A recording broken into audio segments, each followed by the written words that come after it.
नमस्कार दोस्तों, स्वागत है आपका अपनी इस YouTube चैनल में। तो चलिए आज का हम सेशन शुरू करते हैं। जैसे ही ये नोटिस नंबर 3510 को क्लिक करते हैं, ये नए पेज पे रिडायरेक्ट होता है। और जैसे ही नए पेज पे रिडायरेक्ट होता है तो यहाँ पे एक नोटिस होती है। तो इस जैसे हम डाउनलोड वाले लिंक पे क्लिक करते हैं तो हम यहाँ रिडायरेक्ट करता है। इसमें ये बताया गया है कि जो भी अगर आप इस ताती तत्व श्रेणी से आते हैं तो जो कि पुराने नोटिस का निर्देश दिया गया है कि उसमें जो भी असैनिक यांत्रिक विद्युत के अंतर्गत शामिल ताती तत्व आजादी संबंधी सभी अभ्यर्थियों जिन्होंने ऑनलाइन आवेदन अनुसूचित जाति के कोटि के आधार पर 5 स्वास्थ्य जाति का दावा किया था, उनको निर्देश दिया जाता है कि आप इस लिंक पे, जो ये लिंक है मैं आगे बताऊंगा कि कैसे करना है, वहाँ पे लॉगिन करते हुए आप अपनी जाति अत्यंत पिछड़ा वर्ग कोटि के तहत ताती तत्व अवश्य सुधार कर लें। साथ ही वैसे सभी अभ्यर्थियों को एनसीआर निर्गत यानी कि सक्षम प्राधिकार द्वारा निर्गत क्रीमी लेयर रहित प्रमाण पत्र आपको अपलोड करना है। अगर आप अपलोड नहीं करेंगे तो आपका आरक्षण का दावा मान्य नहीं होगा और आपको सामान्य के अंतर्गत कंसीडर किया जाएगा। अब बात फाइनली ये है कि आपको 12 अगस्त 2024 के बाद का ही सर्टिफिकेट आपको यहाँ अपलोड करना है, जो कि इन्होंने क्लियर कट मेंशन किया है। अब उसके बाद आपको कैसे करना है, हम इस लिंक पे क्लिक करेंगे और जैसे ही लिंक में क्लिक करेंगे वहाँ पे आपको 19/11/2024 से 25/11/2024 संध्या 6 बजे तक अपलोड करना है। आज दिनांक 21 नवंबर 2024 को वीडियो बन रहा है, तो आपके पास 22, 23, 24 और 25 नवंबर का शाम 6 बजे तक संज्ञान के कुल 4 दिन और शेष रहे हैं। और किन किन लोगों को करना है तो उनका ये सूची बजाते दिया गया है। तो कुल मिलाकर के इनकी संख्या है लगभग 256 जने को करना है, जिसमें बॉयज और गर्ल्स सबको मिलाकर के तीनों ब्रांच के लोग शामिल है। तो कैसे करना है चलिए अब हम देखते हैं। जैसे आप इस लिंक पे क्लिक करेंगे तो यहाँ पे आपको अपना रजिस्ट्रेशन नंबर डालना है, जो भी आपका रजिस्ट्रेशन नंबर होगा 0000, उसके बाद जो भी है आप मेंशन करेंगे, फिर अपना डेट ऑफ बर्थ, फिर मोबाइल नंबर, और जैसे आप जनरेट ओटीपी पे क्लिक करेंगे आपके पास ओटीपी आ जाएगा, वहाँ पे आप अपलोड कर लेंगे। तो ये नोटिस यहाँ पे समाप्त होता है। चलिए अब हम चलते हैं अगले नोटिस की तरफ, जो कि 3529 है। जैसे हम इस लिंक पे क्लिक करते हैं तो यहाँ पे एक नए पेज की तरफ रिडायरेक्ट किया जाता है और वहाँ पे सिर्फ डाउनलोड का ऑप्शन, जैसे हम डाउनलोड ऑप्शन पे क्लिक करते हैं तो एक नया नोटिस खुलता है। अब जैसे हम इस नया नोटिस को ओपन करते हैं तो चलिए ये आज का ही नोटिस है, तो इसको हम कवर करते हैं। इसमें ये बताया गया है कि इसमें बहुत ही गंभीर मुद्दों को बताया गया है, कि इसमें संदर्भ लिया गया है कि जो 4 अक्टूबर 2024 को निर्णय आया था माननीय उच्चतम न्यायालय के द्वारा, तो उसमें यहाँ पे लिखा गया है कि 3 माह के अंदर अधियाची विभागों को प्रेषित की जानी है। मतलब यानी कि संशोधित चयन सूची, चयन का संशोधित अनुशंसा सूची 3 माह के अंदर अधियाची विभागों को प्रेषित की जानी है। तो आप यहाँ पे देख सकते हैं कि जो भी है उनको लगभग 3 माह के अंदर भेजा जाना है। तो अब उसमें क्या कर रहे हैं कि अब यहाँ पे समस्या ये है कि एआईसीटी से डिप्लोमा इन इंजीनियरिंग को संचालित करने की मान्यता नहीं होने के कारण वैसे विश्वविद्यालयों से डिप्लोमा उत्तीर्ण अभ्यर्थियों को अयोग्य कर दिया गया था। मतलब कि पिछला बार जब ये रिजल्ट निकाले तो उनको अयोग्य किए थे। अब उन और उनके अंक प्रमाण पत्रों की गहनता से जांच नहीं की गई थी। तो भैया इस बार आप सावधान हो जाइए कि इस बार जो भी है, मतलब इस बार ये गहन जांच करेंगे। और आगे भी है कि आपके ऊपर अगर आप फर्जी पाए जाते हैं तो आपके ऊपर कठोर दंडात्मक कार्रवाई की जाएगी। तो आप सभी बात बाकी होशियार है, समझ सकते हैं कि क्या होने वाला है। अब आगे इन्होंने लिखा है कि त्रुटिहीन मेधा सूची तैयार करने हेतु संबंधित अभ्यर्थियों द्वारा समर्पित शैक्षणिक प्रमाण पत्रों में अन्य सुसंगत अभिलेखों की गहन जांच की गई। पाया गया कि अधिकांश अभ्यर्थियों द्वारा औपबंधिक, अब देखिए भैया यहाँ से कैसे खेल शुरू होता है, औपबंधिक प्रमाण पत्र पत्रादि समर्पित किए गए।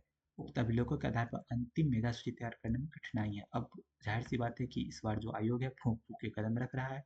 उसमें इस वर्णित परिस्थिति में आयोग द्वारा वैसे विश्वविद्यालयों से डिप्लोमा इन इंजीनियरिंग उत्तीर्ण सभी अभ्यर्थियों के प्रमाण पत्रों की पुनः जांच हेतु कब से कब तक अब ये कर रहे हैं, तो ये 29/11/2024 से 30/11/2024 तक 2 पाली में, प्रथम पाली 10 बजे सुबह से 1:30 दोपहर तक होगा और द्वितीय पाली 2:30 से 6:30 तक होगा। अपना कार्यक्रम कहाँ होना है, तो ये आपका बिहार तकनीकी सेवा आयोग का जो ऑफिस है उधर ही ये करेंगे। और उसमें भी वीडियोग्राफी, मतलब आपका प्रॉपर वीडियोग्राफी किया जाएगा। और उक्त सभी अभ्यर्थियों को निर्देश किया जाता है कि तिथिवार पालीवार संबंधी दस्तावेज सत्यापन कार्यक्रम के अनुसार निम्नलिखित अभिलेख आदि उक्त कार्यक्रम में उपस्थित होंगे। अब इसमें क्या क्या लाना है आपको, तो नंबर 1 में डिप्लोमा इन इंजीनियरिंग का मूल और अंतिम प्रमाण पत्र की मूल एवं अंतिम प्रमाण पत्र की मूल्य स्वाभाविक प्रमाण छाया प्रति आपको लाना है। मतलब आपका इस बार प्रोविजनल से काम कतई नहीं चलने वाला है। सीधी सी बात है भाई, 2019 की वैकेंसी है और बहुत भी लेट लतीफ काम होता होगा, तो आपका लगभग 5 साल अब होने वाला है 2019 से, तो आपका ओरिजिनल प्रमाण पत्र आ जाना चाहिए। और पूर्व के काउंसिलिंग में यदि प्रोविजनल डिप्लोमा इन इंजीनियरिंग का प्रमाण पत्र की छाया प्रति समर्पित किया है, तो उसकी भी आपको मूल प्रति लाना है। अब उसके बाद आपको प्रत्येक वर्ष, यानी कि अगर वर्ष वाला सिस्टम है, ईयरली एग्जाम सिस्टम, तो आपको कुल 3 साल का देना। अगर सेमेस्टर वाला सिस्टम है तो आपको कुल 6 सेमेस्टर के उसका जीरोक्स और मूल प्रति लाना है। तो आपको ये लेके आना ही है। उसके बाद माइग्रेशन, आप अगर यूनिवर्सिटी में पढ़ रहे हो तो सिंपल सी बात है भैया, जब आप एक यूनिवर्सिटी दूसरी यूनिवर्सिटी में चेंज करते हो, जब आपका कोर्स पूरा हो जाता है, तो you will be awarded with degree and migration certificate, and वो आपको मूल एवं स्वाभि प्रमाणित छाया प्रति आपको लाना ही लाना है।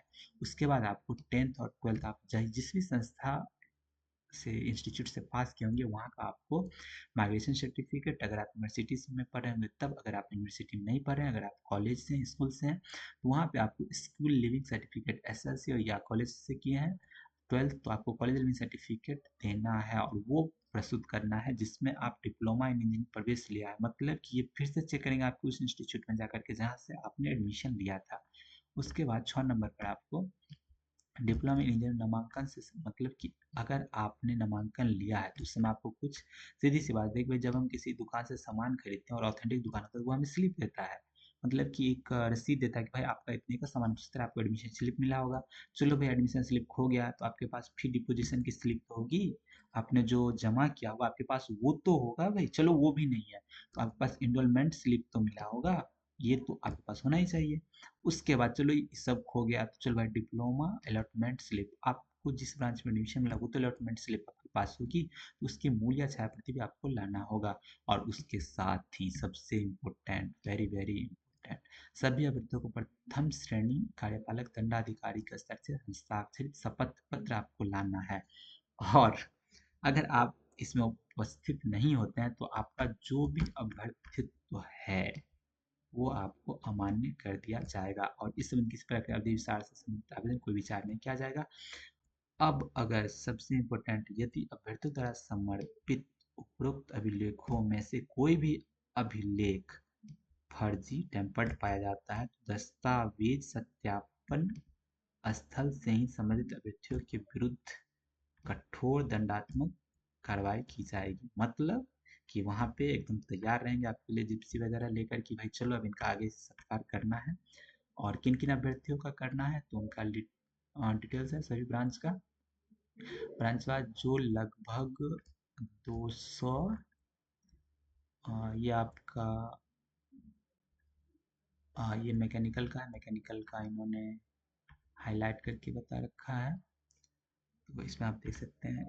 और इस तरह से 292 बच्चे इस तरफ के हो गए। फिर यहाँ पे अलग अलग ब्रांच वाइज बच्चे यहाँ पे मेंशन है, तो इन सब आप लोगों को जाना है। 29 तारीख का शेड्यूल है, फिर 30 तारीख का शेड्यूल यहाँ से है। सिविल, मैकेनिकल और इलेक्ट्रिकल तीनों ब्रांचों को मिला करके है। तो आप लोग जल्द से जल्द अपना जो भी डॉक्यूमेंट हो डॉक्यूमेंट पक्का कीजिए और काउंसलिंग करवाइए बेधड़क होके, क्योंकि सांच को आज की जरूरत नहीं पड़ती है। मिलते हैं अगले वीडियो में। और आप क्या सोचते हैं, क्या बीपीएससी सही कर रही है? ऐसा करके आप अपने विचार से मुझे जरूर अवगत कराएं। और हाँ, ऐसे ही इन्फॉर्मेटिव वीडियो पाने के लिए इस आपके अपने भाई का चैनल है, लाइक से सब्सक्राइब आप ही को करना पड़ेगा और शेयर भी करना पड़ेगा आपके तमाम सोशल मीडिया रिस्पेक्टिव ग्रुप्स में, ताकि आपको सौ समय टाइमली इन्फॉर्मेशन मिलते रहे। मिलते हैं अगले वीडियो में, तब तक के लिए धन्यवाद। जय हिंद।